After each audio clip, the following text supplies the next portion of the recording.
Alright, first thing I'm going to do in this video is see if this lags. It's probably going to lag because I was trying to do something earlier with a different thing and it was lagging crazily. So it's probably going to lag a little bit, but hopefully not as much.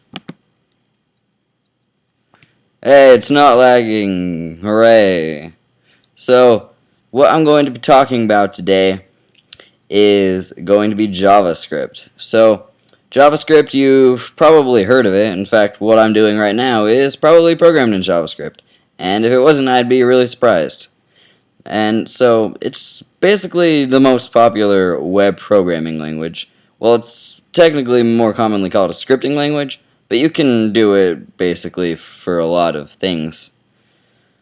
And it's supported by pretty much every browser that you'll ever use, unless you're using like a 10-year-old browser or something. And even that probably will support an old version of it.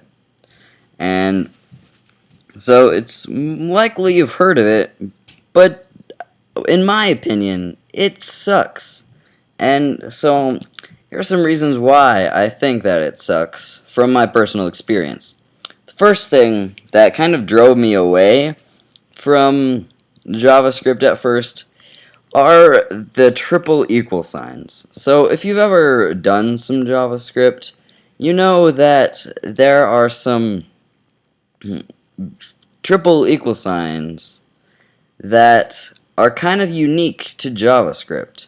And so the reason that these are bad is because there are normally just three types of equality, and those are a single equal sign, which just sets something to something else, a double equal sign, which checks if two things are the same, and a exclamation point followed by a single equal sign, which basically does the opposite of the double equal sign by doing a not equals, so it just checks if they're not the same. So the difference in JavaScript is then there are two more. The triple equal signs and the exclamation point double equal sign.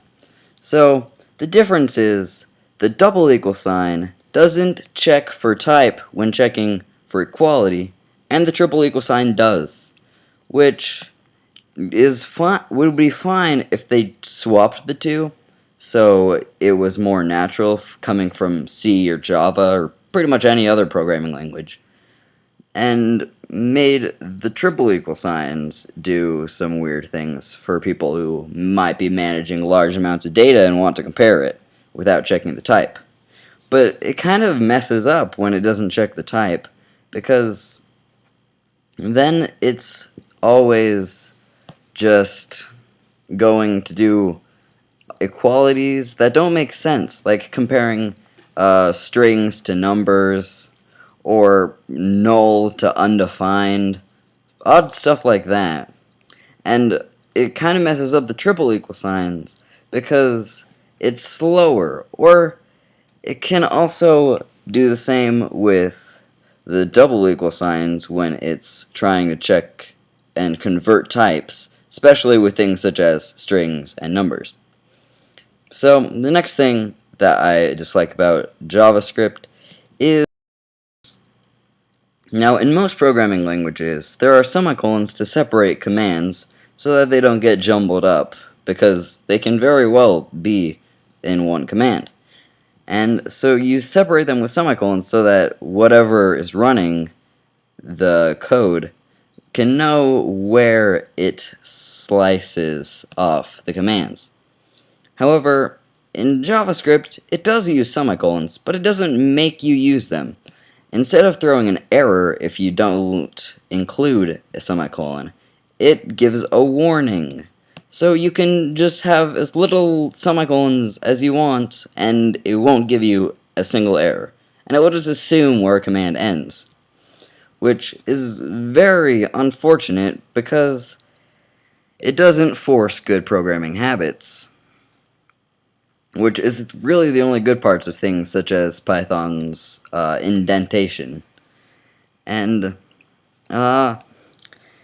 when I first started programming in JavaScript, I didn't even know that semicolons were part of it, because it didn't really tell me that I was doing something wrong. Now, the third reason I hate JavaScript, and the last one I'm going to cover, is its name. Now, while this isn't necessarily anything about the programming language itself, its name kind of cheats a little, because at the time, Java was really popular, and when JavaScript was first released as a bunch of different names, it wasn't really gaining much ground. It had names such as LiveScript, but since it wasn't very popular, the name kept changing to try to get more people to come. And because Java was so popular, somebody decided to name it JavaScript, which I assume can be used to trick people into thinking that they're the same thing. So when they're wanting to learn Java, they learn JavaScript, which you can still see today. A lot of times you try to search something for Java, and you end up with something for JavaScript. So, thanks for watching this video. I hope you enjoyed it. Please remember to like, comment, subscribe, and just tell me what you think in the comments. Enjoy your day. Peace.